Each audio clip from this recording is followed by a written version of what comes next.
remarks here from the Centre of Excellence, and I'm really pleased to have Kevin Tolhurst in the room with me here today, and he's going to be presenting on objectives. Of course we know what objectives are. So Kevin is probably well known to most people. He's got a long and illustrious career in fire ecology and fire behaviour. So with that, I'll hand over to you, Kevin. Thanks, Deb. The reason why I was keen to talk about this topic is because I think it's a point that's often missed, is how important setting objectives are. And I've had the experience, I guess, looking at a number of wildfire incident action plans and also looking at prescribed burning plans, and find that the objectives really aren't terribly workable, and I think it really needs to be turned around. So today what I'd like to do is just go through and analyse, I guess, what objectives are and what they can achieve, so that we can perhaps improve the situation here. So I guess what's the issue? I see a clear statement of the objectives achieving clear instructions. So when we're giving instructions to other personnel or senior managers, if we're not clear what the objectives are, then we really can't give clear instructions and expect to get the result that we want. We also need to have objectives so we can have a clear understanding what's intended to be achieved and with what constraints.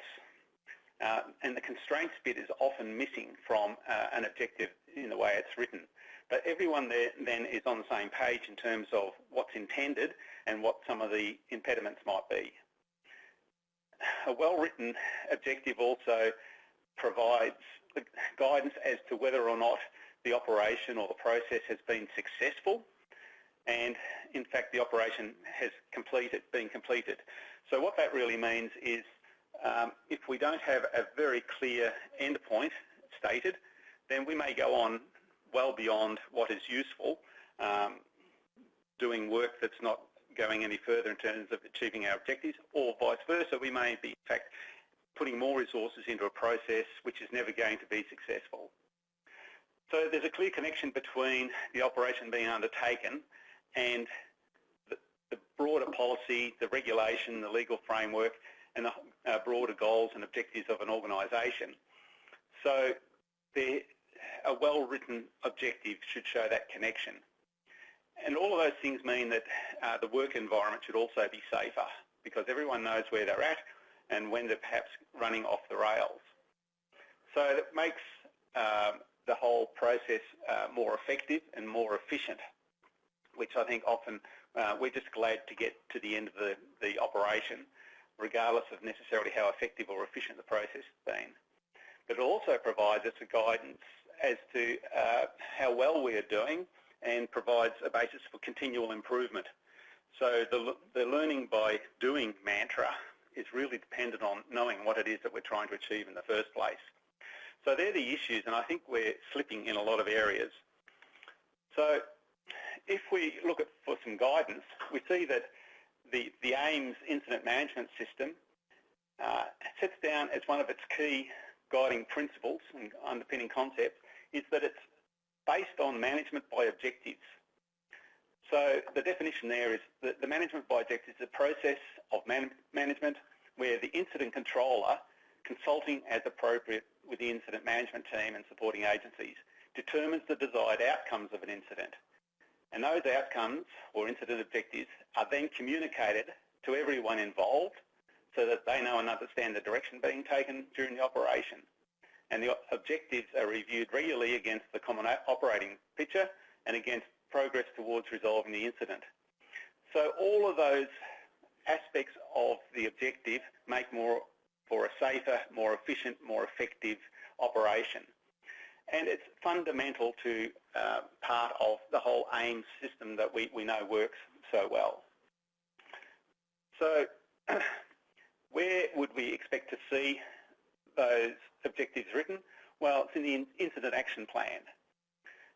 So the incident control is responsible for determining the objectives, as I've just said, and the appropriate strategies for resolving an incident. And that incident action plan is then continuous and is constantly under review, taking into account the current situation and based on reports coming back from the field.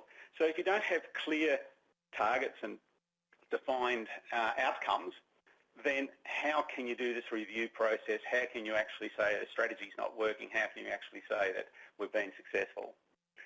So the incident controller is not doing this on his own or their own. There are regular meetings between the incident controller and the incident management team, and that should occur to assess the effect and effectiveness of the current strategies and to develop new strategies if the existing ones aren't working. So that's part of an options analysis with which risk is used as a basis for deciding which strategies might be used. So whilst the incident controller might be the ultimate person who makes some of those decisions, the coming up with the objectives should be something that's done as a group with all stakeholders and the interested parties. In the case of a going fire, that's largely going to be through the incident management team, but the incident management team are going to be involved with other bodies or organisations with interest. So it might be power distribution networks, it might be parks, it might be Aboriginal heritage people and the like. So once an incident action plan has been completed, it's got to be approved by the incident controller prior to its implementation, and it then shouldn't change until it's been reviewed and a systematic process has been undertaken to change it.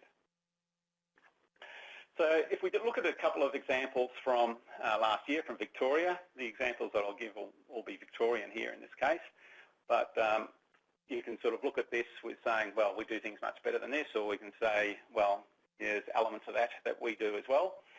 But this is from one of the wildfires last summer, and you can see under the incident overview, the incident objectives were listed as consider biodiversity, environmental, social and cultural values. Well, I'm afraid that's not an objective. There are some things to look out for, some pointers, but it's not an objective. And in the grey box above that, that objective, we see a description of what the objective ought to include. The desired outcome, which is specific, measurable, achievable, relevant and time-framed, and with consideration to the priorities of responder safety, protection of the community, essential community assets, protection of conservation and environmental values. So there are some constraints intended, both in terms of other values, but also in terms of the resources and the time frame. So this, what's written here, is obviously almost in draft form, some points, but it certainly doesn't satisfy the description of what an incident objective should be. So maybe that's a bit of a one-off. Well, here's another wildfire from the 4th of February in 2019, and we see here a map and off to the left a panel about incident objectives, and it says here, contain the fire to the smallest area practical and minimise the impact on private communities and assets, and containment of the fire by 1800 on the 3rd of March. Well, again, it's not very specific. So if we go through whether it's been specific, measurable, so we've got a measurable quantity here, but that measurable quantity has been presented in the absence of understanding what some of the constraints might be in terms of perhaps what the prevailing weather might be, what the resource allocation and availability might be. So it's really more of a goal or almost a wish. That seems to be almost something plucked out of the air, because what that's been based on hasn't been communicated effectively in the objective as it's written. And to contain the fire to the smallest area practicable and minimise the impact on private communities, again, that's a wish or a goal. It's not an objective because it's not specific enough, it's not measurable. How do you know that you've actually kept it to the smallest area practicable? What's that? What's the minimise the impact? What does that mean? Maybe if we only lose 20 houses instead of 100 houses, that's minimising the impact. We've got no idea really what is intended there, so it's not terribly useful. A third example from the 10th of March, another fire. Here we've got a fire that's 15,000 hectares already, and there's a bit of a background, a context of what's going on here. We see that there's issues in relation to where the fire is, assets at risk and road closures and what the likely weather might be, so that's useful information. The mission, which we can take to mean, in this case, the objective, and we need to sort out a terminology here. It shouldn't be called a mission. But the incident controller intent. So is that the objective? To restrict the spread of fire to the existing control lines while maintaining a high level of community interaction, contain the fire by the 20th of March. So it's got a time constraint in there, but it's really very vague in terms of how do we know we've actually achieved or reached that objective. Restrict the spread of the fire to existing control lines. That provides a bit of a spatial extent while maintaining a high level of community interaction. So down here, I guess we've got a bit of communication with the local community, but it's more about the recovery process. And down here we've got ensure the community messaging is timely and accurate and kept up to date. And then we've slipped in patrol the Southern Division and contain the whole fire by the 20th of March. So again, it's pretty vague, and we won't know when we've actually achieved that outcome. Well, it's not just the AIIMS system that we use. We also use risk management as a guide, and ISO 31000, which is risk management principles and guidelines. We can see when we look at the front cover of the standard, in the middle of this, it's the maze to reach our objectives. So what is the standard for risk management all about? The first opening line of this document is organisations of any kind face internal and external factors and influences that make it uncertain whether, when and the extent to which they will achieve or exceed their objectives. The effect of this uncertainty has on the organisation's objectives is risk. So risk can only be assessed in terms of whether or not we're likely to achieve those stated objectives. And if the objectives aren't stated clearly and well, then how do we really know what level of risk we're taking? If we don't know what level of risk we're taking, how can we do effective options analysis to understand whether or not the strategies we're using are likely to be the right ones and give us the result that we're really looking for? So we've got the AIIMS Incident Management System, and we've got ISO 31000 on risk management, both saying we need clearly defined objectives if we're going to be realistic about managing incidents, processes, the environment, fires, prescribed fires. Well, we can say that wildfires are perhaps being managed under a lot of stress and a lot of time pressures, but then we do a lot of work as well on prescribed fires. So here is a document that was prepared for a prescribed fire a couple of years ago in the Dandenong Ranges, which is just to the east of Melbourne, an area of a lot of high values and high risk, and it has a history of fire. So when we look here under what the burn coverage and objective is, it says coverage 70-90%. So I presume that means the blackened area is 70 to 90%. Then the second part of this, to achieve an overall fuel hazard of moderate or low over 70 to 90% of the planned area. That's actually quite a useful, quantifiable and measure that we can determine. And there's even a little more useful information here. Remove as much of the bark hazard, elevated material and heavy fuel as possible. So in coming up with the moderate or low overall fuel hazard, what we're saying is, but be sure that we're removing the bark hazard and the elevated fuel in particular from that process. Elevated, the heavy fuel is not incorporated in the overall fuel hazard guide, but there's particular mention made of that, and it goes on to say allow heavy material to burn out as much as possible while it's safe to do so. So that's a little better in terms of an objective, but it's still really not providing us much a guide in terms of the time frame limitations, the level of resourcing that we have available to us. And so that context is missing really from this statement of objectives. Then down here there's a broader land management objective which we need to fit within, which says to provide the highest level of localised protection to human life, property and community assets identified It's highly valued, including the Sky High restaurant, B&Bs and private residences along Ridge Road and at Observatory Road. So it's a little bit of specific information about some specific assets, but to provide the highest level of localised protection, what does that mean?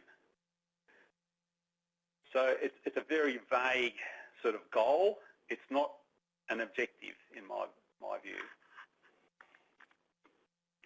Here's another one which is much briefer. So this is an area up northeast of Victoria, and the land management objective here is to provide the highest level of localised protection. Sounds a bit similar, doesn't it? To human life, property and community assets identified as high value, including Hancock's Victoria Plantation, softwood plantation.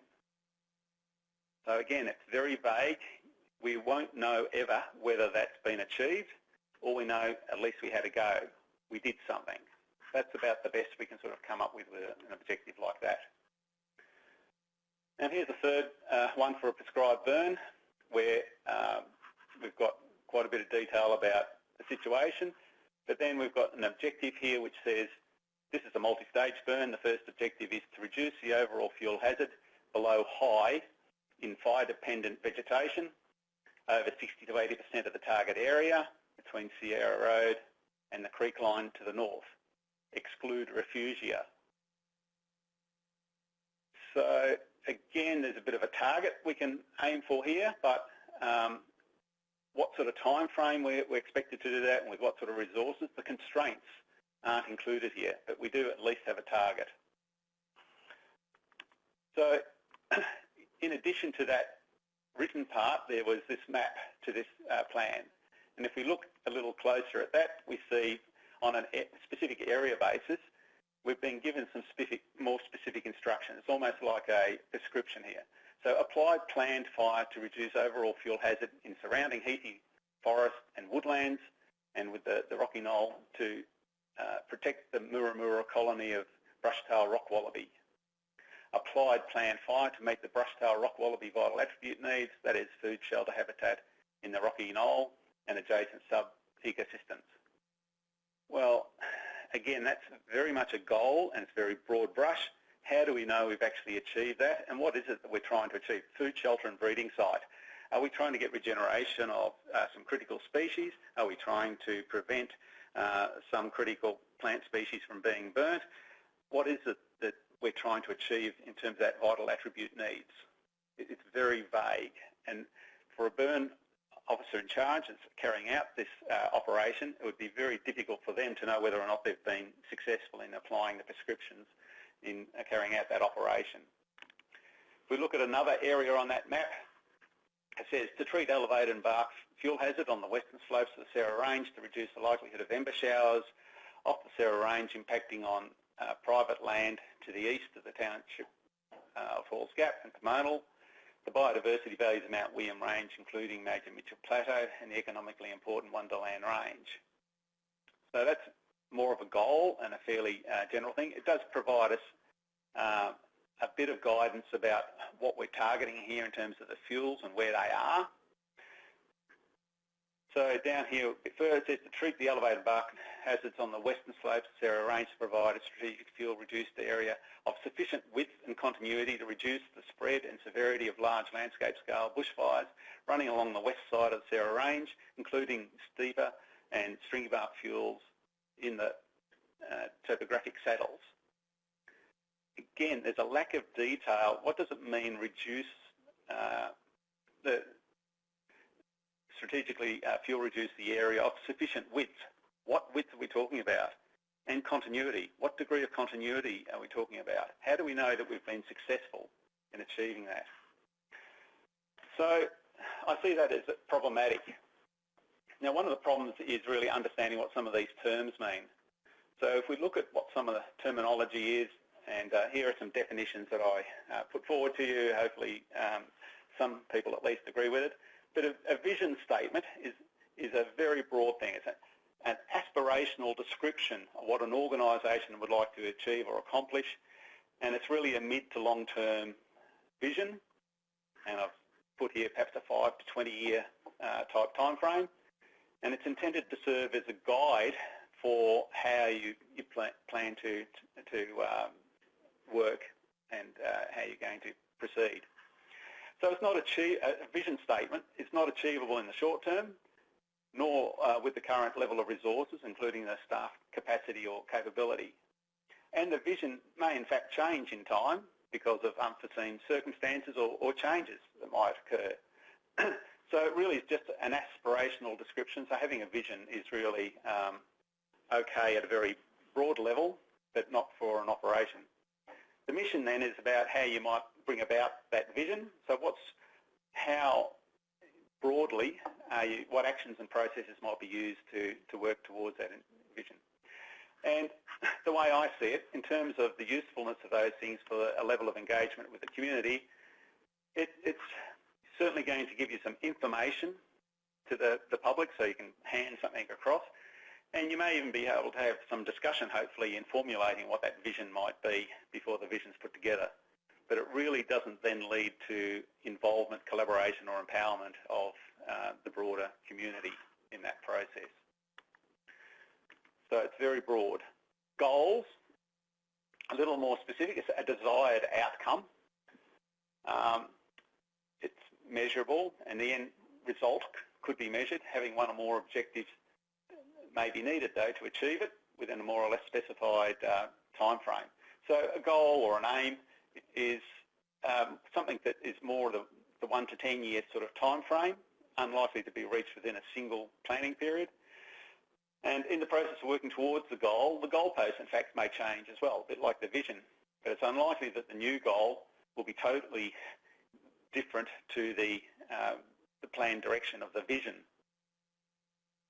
Then we can talk about targets, which is something to be reached or achieved. They are quite specific, should be quite specific, identifiable, measurable outcomes.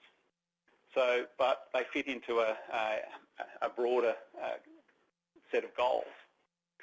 So could become a key performance indicator to at least say whether or not you're on track in terms of your strategy working. And a target ideally would be achievable within a single planning period. However, an objective is something else. So an objective is a specific result that a person or system aims to achieve within a specified time frame and with available resources. Hence the need for it to comply with this idea of SMART, specific, measurable, achievable, realistic and time framed. And I'll explain that a little later. So in general, objectives are much more specific and easier to measure than goals. Objectives are basic tools that underlie all planning and strategic activities. They serve as the basis for effectively communicating management intent and for defining policy and evaluating performance, so the monitoring process. So they have additional elements to them to target.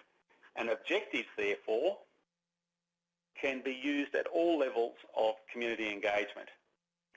So they can be used to inform in consultation processes, to involve the community, the public in processes. When I say public, other stakeholders as well, it might be other agencies. Useful for collaboration, where you're working together. And in fact, there may even be a delegation sort of process where you actually empower another agency or another person or another part of the community to actually implement an operation on behalf of the key agency. So objectives, because of how specific they are and how well defined they should be, allows you to use that at all levels of engagement, which is quite different to the other goals, visions and so on. From the objective, you can extract the measurable value as a key performance indicator.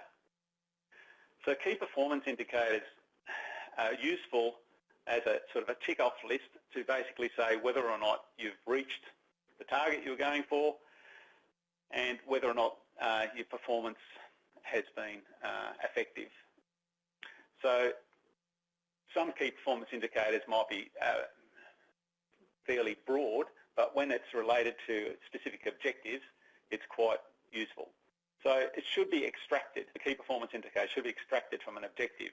Having key performance indicators without an objective, though, is problematic because if it's sitting alone, you don't understand necessarily what the constraints of the context that the objective has been written, and therefore the context that the key performance indicator sits within. But it provides you a quick and easy monitoring tool as well. It's something that you would go out and measure or record as to whether or not you actually met that key performance indicator, and that would be a good stage towards understanding whether or not you met your objective. So key performance indicators on their own are really only useful for informing at an engagement level because they're a subset of the definition of the objectives. Then there's trigger points, which are much more important as a decision support tool. So again, a trigger point is a measurable value. So it's been identified as a critical point where if changes go beyond that point, the success of implementing a particular strategy may be unacceptably low. So there's a need to change the strategies being used to the next most acceptable strategy, given the revised set of circumstances. So trigger points are very useful from an operational and decision-making point of view. But again, those trigger points should be defined on the basis of fitting within what your objectives are. So it's perhaps a progress measurable on the way to meeting those objectives. And if you haven't met a particular stage by a certain time or with the resources available, then there needs to be a review of the process. So if we go back to what the AIIMS manual was saying for the incident management system, is that there's a continuous review process going on, and then a change to the objectives or the strategy being used would be done in consultation with all people who are involved in the incident management process.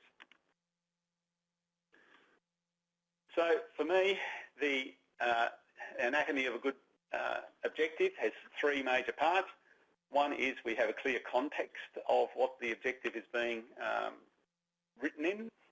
So what's the broader planning process, what's the background, what are the benefits, what are the potential goals going in. So that's a very broad statement. And then underneath that we have what the expected outcome is going to be, why are we doing this, why are we bothering, and thirdly, what constraints are there to achieving those outcomes, showstoppers or even enablers that may help us be successful. So in terms of the outcomes, we need to have explicitly described outcomes. So it needs to be specific. So that's the S out of SMART. Everyone needs to know what is expected to be the outcome of the actions or processes they're involved in. So it's really important in the communication process. Secondly, the outcome needs to be described in measurable terms. So not only is it specific, but in a measurable term. So there's the M of SMART. So as the manager or operator, you need to know when the desired result has been achieved and therefore when to stop working on it. So that's important to know because sometimes we keep pouring resources into a process or whatever that well beyond a time where it's actually being useful. In terms of constraints, some of the constraints we need to know about is describing the necessary resources required to achieve the defined outcome. So funding, capacity, knowledge, skills. So having an objective that isn't achievable because we don't have the necessary funding, capacity, knowledge or skills is doomed to fail. So we need to check that objective against the criteria of is it achievable? And that's the A of SMART. Then we need to know and describe the authority with which the work can be or is required to be undertaken. So that's the legislative or regulatory framework, perhaps the social responsibility we have, the policy or the planning process that the work has been undertaken in. There needs to be reference to perhaps a higher level document or need, and that defines its relevance, the R of SMART. And then finally, we need to know and describe the environmental conditions and time frame required to deliver the desired outcome. So in the SMART process, that's called time-bound, but what I'm suggesting is not just time-bound, but also other constraints bound as well. And that's the T in SMART. So I suggest we could also reduce that to MAD, although I don't know that MAD would necessarily be quite as acceptable to a lot of management agencies. But I like MAD because it's only 3 things rather than 5. So the objective has a number of specific functions, and I guess what we would hope to see is a linkage in a hierarchical level. So we have national policies and legislation that we need to comply with, perhaps even international agreements that we may be party to, right through to an individual operation, so at state, regional, local, annual, and an individual operation level. Each individual operation should be connected back to the levels above it. So there needs to be a connection there. So it's a two-way process where we see the national goals and objectives driving what happens below it, but what's happening below it needs to be effectively advancing the broader goals and objectives above it. And to do that, you need this delegation process through the functional responsibility, which might be coming from a government to an agency, to a region, to a work centre, to an individual on out in the ground. So in the case of prescribed burn, the burn officer in charge might be answerable back to a local fire management. The local fire management might be responsible back to a regional manager, and the regional manager back to the state chief fire officer, for example. And then we've got the minister or the secretary at the top there. So objectives shouldn't be written in isolation. They have a context, a framework that they should refer up and down. And if they don't have that, then they're not relevant. So if we're looking specifically at burn objectives for prescribed burning, there needs to be some broad context provided, and then within the burn plan objectives, I think there are 4 categories of objectives that need to be written. One's about safety, one's about the social licence, one's about the operation itself, and the 4th one's about the contribution to the broader fire management plan. So going back to an example I showed you earlier, this is for the Dandenong prescribed burn. We saw that there was a coverage of 70–90%, and it was also looking at hazard reduction. What I've had a go at doing here is rewriting a lot of this information, try to simplify it a bit. So here what we've got is a broader context. What we're saying is a lot of high-value assets here. We've got a history of disastrous fires. We've got steep slopes and heavy fuels in this area. We've got a lot of difficulty in carrying out any burning operation on this area because of its site, and it's been unburnt for 2 years because of some of those difficulties. So we're not achieving our operational plans. Anything that goes wrong is going to be really politically and publicly sensitive because it's visible to a large part of Melbourne, and there's a lot of people living nearby. However, the successful completion of the planned burn of the block will reduce the risk, the level of bushfire risk in that area. So that's part of the context. We can then look at the burn objectives in terms of some of the safety issues, and some of these things are quite simple. It's a tick box thing. Ensure that the hazardous tree assessment and works have been completed on all perimeter tracks before the day of ignition. So the hazardous tree assessment is a standard procedure. We just got to see whether or not it's been, this is for the burn OIC I'm talking about. Here, they have to make sure that the works have been carried out on all perimeter tracks the day before the ignition. So there's a time frame added to it. And we can go through a number of these other specific objectives, and I don't go back from the fact that there's quite a number of objectives here, but I've picked out what I think is perhaps the most highest priority objective of all of these, because the burn OIC has to use their knowledge and their experience to make sure that all the objectives are met as far as possible, but when push comes to shove, there are some things more important than others, and this one in yellow here, ignite the burn gradually in such a way as to prevent any convective column forming, to restrict the production and transport of firebrands, and to assist in smoke dilution with prevailing winds. So there's some guidance there, how you actually implement that will be dependent very much on the lighting pattern and so on. And at some point, the responsibility has to be given to the skill and the knowledge of the burn IC to be able to implement that, rather than necessarily provide the prescription. But a prescription could be written to achieve that outcome. There are things about social licence, and here it's more about providing adequate communication and warning and engagement with the local community, making sure it's not conflicting with organised activities in the area, and to manage the smoke that's being produced in such a way that it's not likely to impact on any particularly sensitive communities. So that's a social licensing. If you get those wrong, it makes the rest of the program difficult to implement. And the third one here is in operations.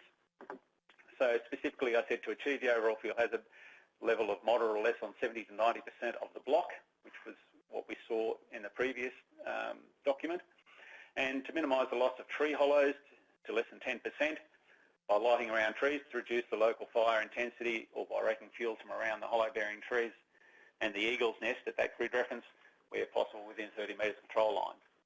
So a measurable specific objective with some numbers to it, and even mention of a single tree makes it very clear to the burn IC what they need to achieve. And finally, the contribution to the broader fire management program. Here, to reduce the level of bushfire risk of house and life loss in the Dandenong North bushfire catchment by about 10%.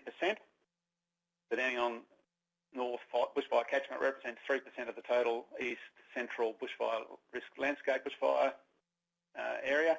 The overall level of risk reduction by the planned burn that we're talking about in the Dandenong North generally is 40%, and this burn specifically represents about 0.3% of the overall 40%. So it's clear what the potential gain would be or benefit of doing this, and that allows the burn IC and others to understand what the trade-offs are and what might be acceptable and what's not, given the level of safety that is provided by successful implementation of that burn. So what's the problem?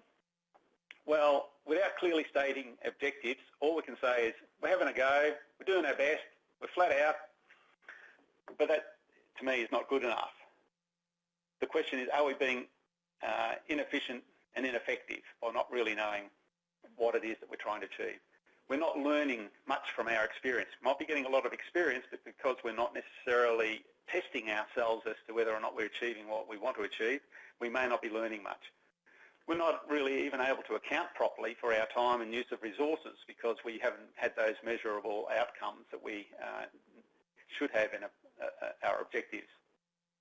It's going to be difficult to justify our strategic options because we haven't specified it adequately. It's going to be difficult to justify the risks we're taking if we really don't know what benefit we're going to get from the operation.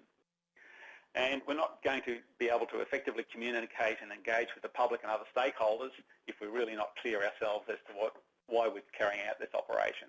And so the likelihood is then the operation won't get done because there will be antagonists and people who say, well, I don't want smoke, and you won't be able to argue against that because you won't have the full story there. So to me, I guess the problem is if we don't have well-defined objectives, then we're putting ourselves in a very difficult situation. So we should always be able to apply either the SMART or the MAD rules to any objective we've written. Is it specific, measurable, achievable, relevant, time-bound? Or if you want to use my acronym, is it measurable, clearly defined in quantitative terms? Is it achievable within the specified time frame and with the available resources? And is it desirable? So does it meeting the policy, legislative and broader land management objectives, including safety issues? So if we can't look and test our objectives to meet those criteria, then we're in trouble. So I guess in summary then, good objectives will provide a basis for effective communication tool with the public and management staff. It provides effective communication to improve the work safety practices. Well-stated objectives enable effective monitoring and continual improvement. It provides a useful basis for decision support by providing us some trigger points and key performance indicators to assist in knowing whether or not we're achieving what we hope to achieve and whether or not we perhaps need to change our strategies or our prescriptions. So is it safe, effective and efficient?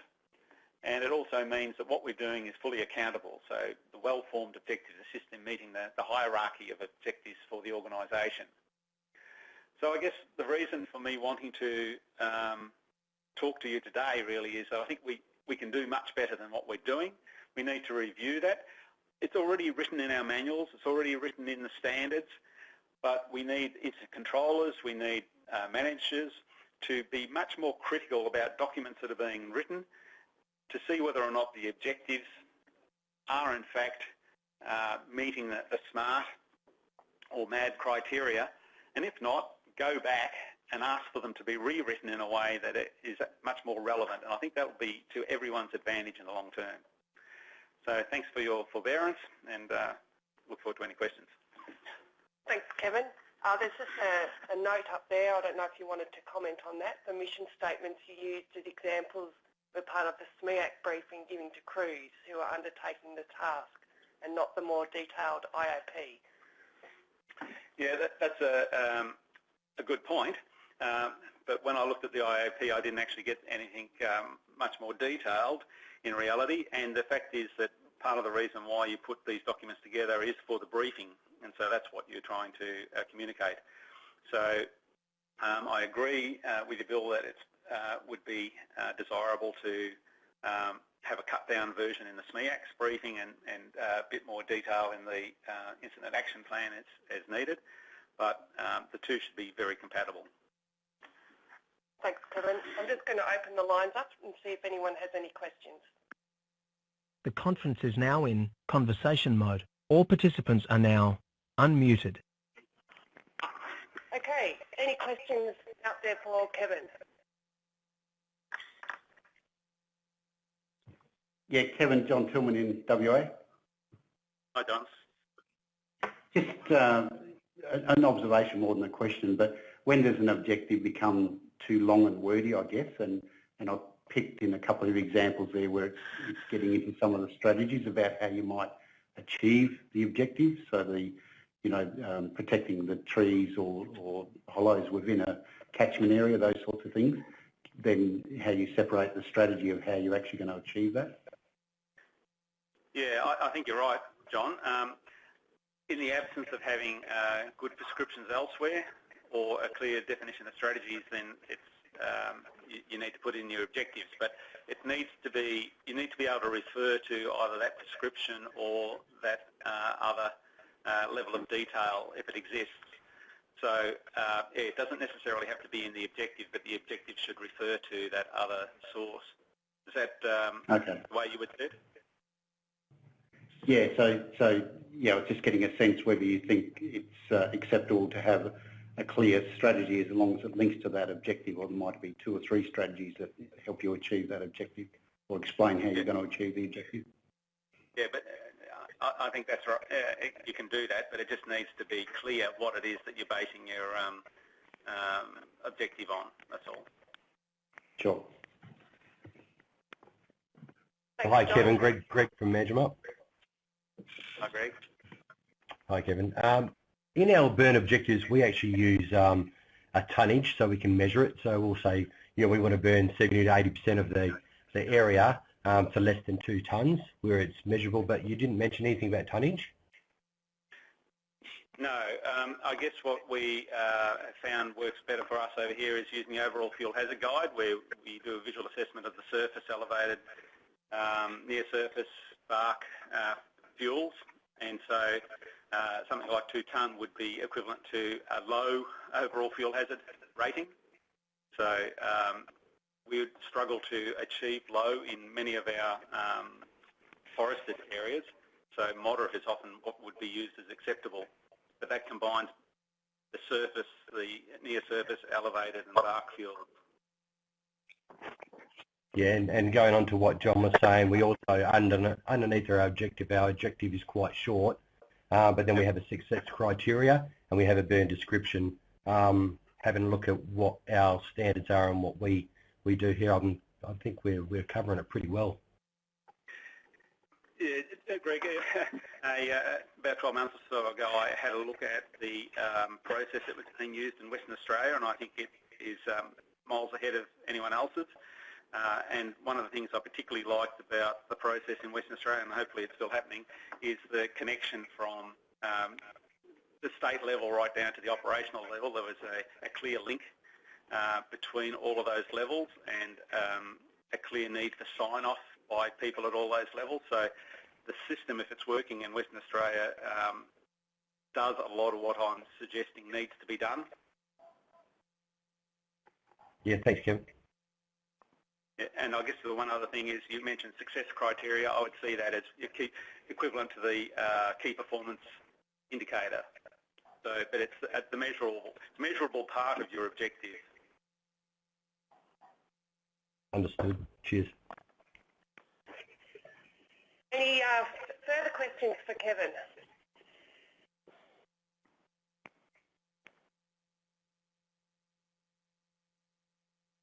No, great. Well, I'd like to thank Kevin, and I'm sure you're giving him a little round of applause at your desks there. And thanks for your time today, everybody.